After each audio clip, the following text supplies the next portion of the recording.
gracias. A continuación tenemos a Miguel León.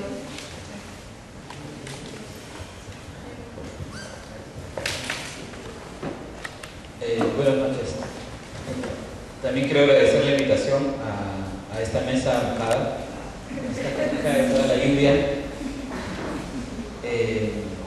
Bueno, en principio solamente para ubicar, para que me ubiquen, yo trabajo actualmente en CRS, en un proyecto que ve el tema de conflictos con pueblos indígenas amazónicos. Entonces, ya antes he venido trabajando muchos años con la Defensoría del Pueblo y otras entidades, así que más o menos estoy siguiendo la situación. Bueno, yo quería compartir algunas reflexiones alrededor de 3 puntos que he colocado en la presentación que está proyectada.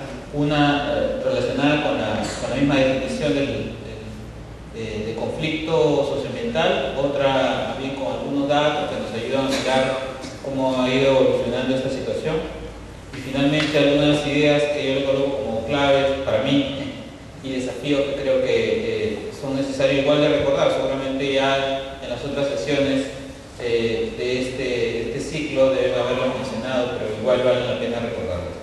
Por un lado, a partir de la definición que existe de conflictividad socioambiental vinculada a incompatibilidades reales o percibidas, porque estamos hablando de situaciones que en algunos lugares existen, por ejemplo, impactos de actividades que ya se vienen realizando y por tanto se pueden medir, se pueden verificar si existen o no, o percibidas en términos sobre todo de temor de lo que puede significar un proyecto antes de la realización del mismo. Entonces eso genera temor por la desconfianza que se tiene ante un sistema que no garantiza una adecuada fiscalización y sanción cuando hay afectación ambiental, ¿no? Y todo esto tiene que ver con control, uso, acceso, afectación del medio ambiente y sus recursos. Entonces, frente a esa definición, lo primero que tenemos que tener en cuenta es que para que exista conflicto tiene que haber 2 cosas: un problema y actores. Y actores que además que sepan reconocer que existe el problema, ¿no? Entonces, la primera pregunta que me planteaba era cuántos conflictos realmente pueden ser considerados como tal, ¿no? De hecho son muchos más de lo que da cuenta la Defensoría del Pueblo en el reporte mensual, ¿no? O sea, los 200 y tantos que existen actualmente no son en realidad todos los que en realidad existen en el Perú. Segundo, cuántos de estos casos en donde que realmente los actores reconocen que existen el problema, ¿no? Particularmente en el caso del Estado, ¿no? El Estado inicialmente no admite la existencia del conflicto. Lo mismo pasa con muchos actores privados. Las empresas desconocen la existencia de un desacuerdo, de esta incompatibilidad que regularmente la plantean las organizaciones sociales, la sociedad civil. Entonces, ese es un primer punto de partida. Lamentablemente no se reconoce el punto de vista del otro, ese desacuerdo, la existencia del problema para poder tener una intervención adecuada, ¿no? Luego aquí muestro, digamos, un poco la evolución de los conflictos del 2004, cuando se empieza a hacer seguimiento por parte de la Defensoría del Pueblo, hasta el último reporte de abril de este año, ¿no? Entonces, en esa gráfica rápida pueden ver cómo ha ido evolucionando. Uno, en rojito, los conflictos sociales, ¿no?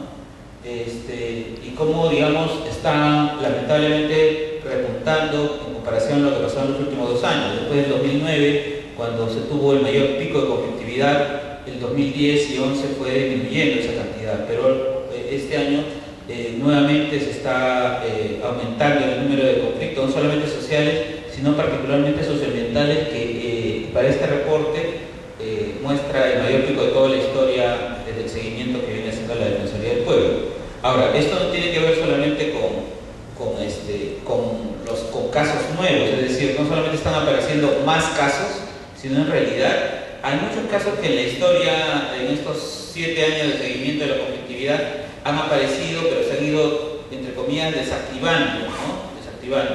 Entonces, por ejemplo, las bambas, para el último reporte de la Defensoría, es un caso nuevo, ¿no? Y sabemos que el caso de la bamba tiene un montón de tiempo en términos de problemas con la comunidad, con la erradicación de Fuerabamba, etcétera, ¿no? el caso de Olympic en Piura con la comunidad de salud de San Lucas de Colán, ¿no? Es igual un conflicto que tiene ya buen tiempo, tiene varios años y aparece, después de un tiempo de desactivación, aparece como un caso nuevo. El caso de Espinar, que del cual hoy se ha estado mencionando, lo que ha pasado, todo lo que ha pasado esta semana, es un caso que no está en el reporte de la Defensoría del Pueblo, ¿no? Es un caso para mayo, un caso nuevo, ¿no? Y son casos que tienen muchos años. Yo conozco desde que empecé a trabajar con comunidades desde mucho tiempo en la zona de Espinar, así que ese conflicto tiene más o menos 20 años desde que se toma la primera vez las instalaciones de la empresa. Entonces, hay muchos conflictos que están apareciendo, que no necesariamente son nuevos, sino que son demandas desatendidas y que lo que pasa es que después de un tiempo se desactivan un poco por la falta de adaptación de las organizaciones. Enseguida, digamos un pequeño resumen de lo que ha venido pasando, ¿no? Entonces, después de un crecimiento sostenido de la conflictividad social y socioambiental hasta el 2009, como mencionaba, hay una caída. Luego, frente a los cambios políticos que se han dado, ¿no?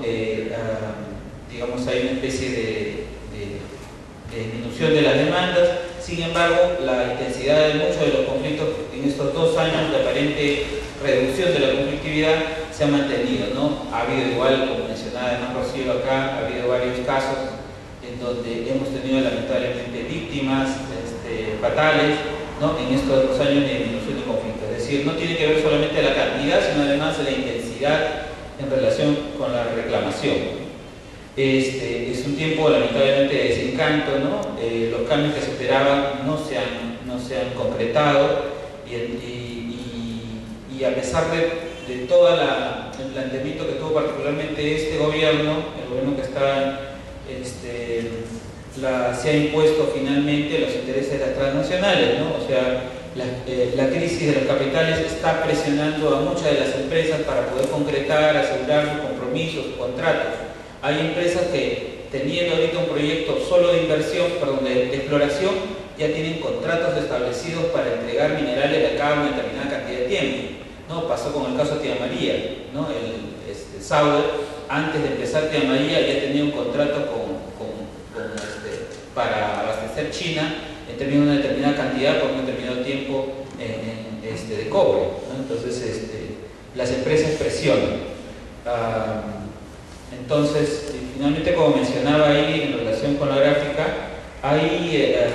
lo que ha pasado en este tiempo es que más que esa disminución, más que por un asunto de resolución, conflictos resueltos, entre comillas, de los resueltos, ha habido más bien una especie de desgaste social, ¿no? El desgaste social que no ha hecho que se mantengan las demandas vigentes, que no se mantengan las demandas expresadas, pero siguen vigentes, ¿no? Son desatendidas todavía los problemas en muchos de estos casos.